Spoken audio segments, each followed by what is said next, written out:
Welcome to Comics Are Awesome. It is Wednesday. It is new comic book day, and I am here to talk to you about the books that I enjoyed the most this week. First up is Amazing Spider-Man number 16. This is written by Nick Spencer, artwork by Ryan Ottley, and this is the prelude to the Hunted storyline, which has been building in Spencer's Amazing Spider-Man almost from the beginning, and features Kraven the Hunter possibly conducting a final hunt of his mortal enemy, Spider-Man. So we've seen over the last several issues, Kraven is collecting a number of villains, presumably to have Spider-Man fight against them. But we find out that there is more to this plan than meets the eye. We also get the answer to a question that's kind of been bothering me off and on for years: is what's up with the rest of Kraven's family? We've seen Kraven's son, Kraven's daughter, Kraven's wife over the years in different storylines, and this does a great job of answering that question of what is up with Kraven's family. So really enjoyed having that fleshed out and explained. The backup story in here features Billy Connors, the son of the Lizard, and the Lizard's family has been resurrected after he murdered them several years ago. Uh, but they are stuck in, he had to use like lizard DNA to make it work. So all of his family are now lizards, and they've been living underground. And Kurt Connors is the only one that can shift back and forth between his human form and his lizard form. And young Billy Connors is a teenager. He wants to get out and see the world. He's tired of being locked away in the sewers. So he goes out, and that was a mistake, folks. So Amazing Spider-Man was a great read this week. I really enjoyed it.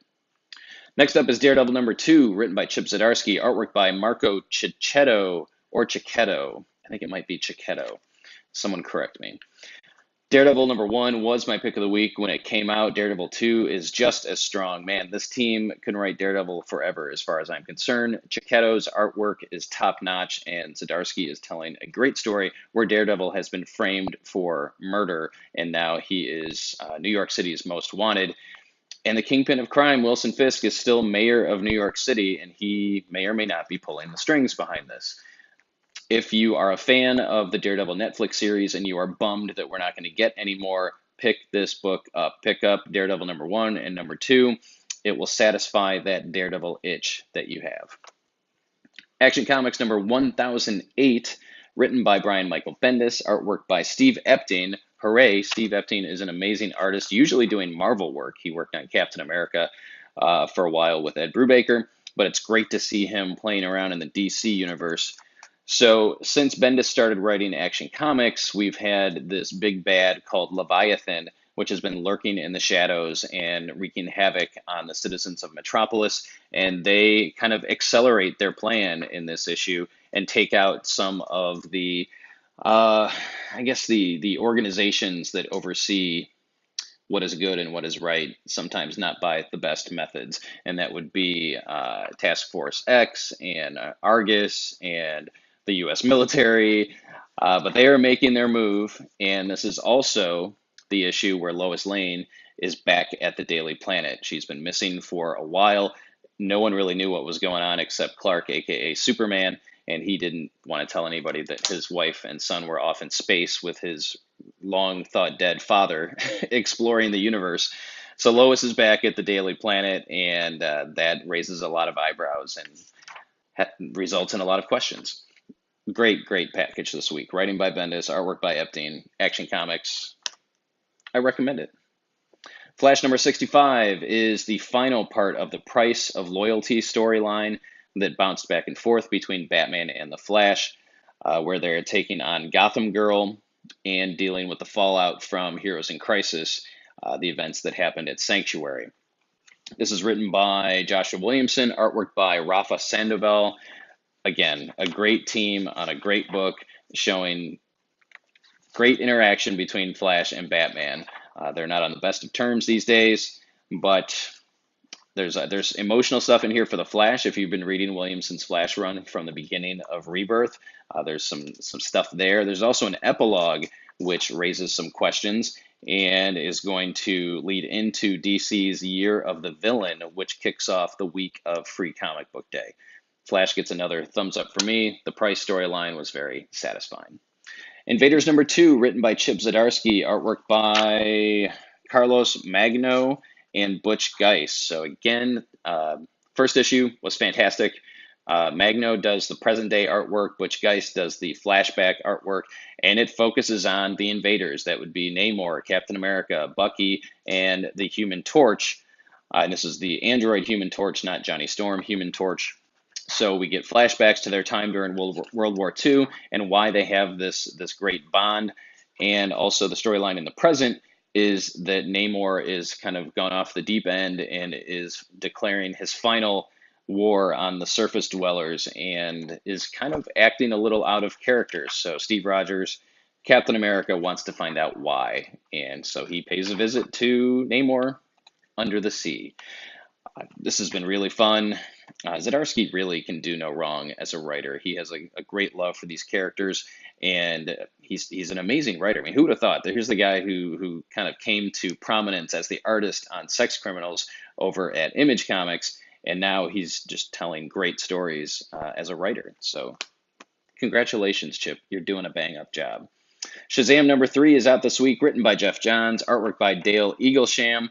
This continues the story of the Shazam family that are in this Pinocchio-esque world of candy and junk food and amusement park rides with the king of the seventh, oh, King Kid, that is his name.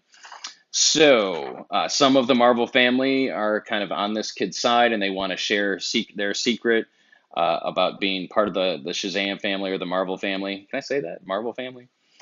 And then there are others who think that is probably not the best idea in the world.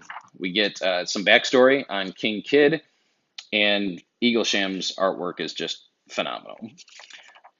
Shazam's a great book to jump into with the movie opening in April, and we're only 3 issues in. So if you've thought about picking up Shazam or finding out what he is all about, then I would recommend getting in on this. Again, it was a great package, great writing, great art. What more could you ask for? West Coast Avengers #8 really is my pick of the week, but there aren't enough people reading it. So I don't even think we have a handful of copies for the shelf at Alter Ego, but I hope that you're giving it a shot. Great dialogue by Kelly Thompson. Great artwork this issue by Gang Hyuk Lim. I know I butchered that one. And it's almost like one of those, kind of sort of. There's half the issue is kind of like an X-Men interlude, like they used to have in the '80s, where they were all playing softball together, or going swimming in a lake or something along those lines. And you kind of get that in the first part of this issue. They're on a well-deserved break after having nonstop action since Kate Bishop assembled this team of West Coast Avengers. And then they decide that they have to go infiltrate what may or may not be a secret society of Skrulls. I won't tell you whether that's accurate or not.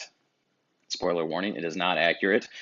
But what they run into is quite a surprise. So this is in, month out, one of my favorite books.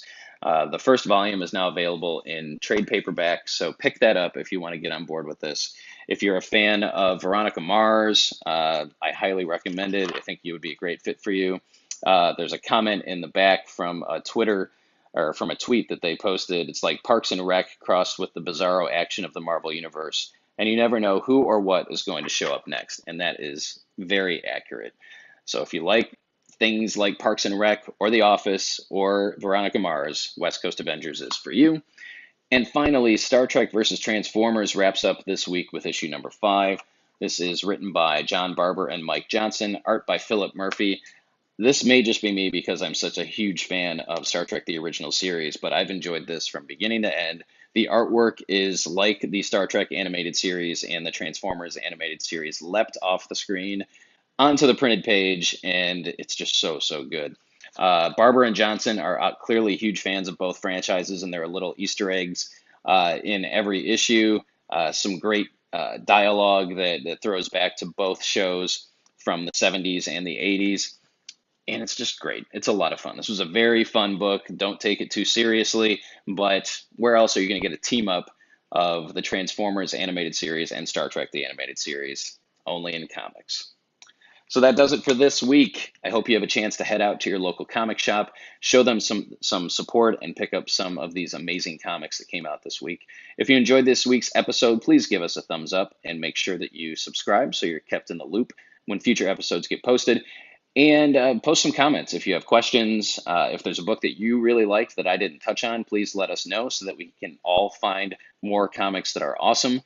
And as always, I appreciate you taking the time to watch this episode, to watch what we do here. I do want to mention I was traveling last week on Wednesday, and I was not able to record an episode, so apologies for that. But it's a great week to be a comic book fan. Head on out there, pick up some new comics, and have a great week.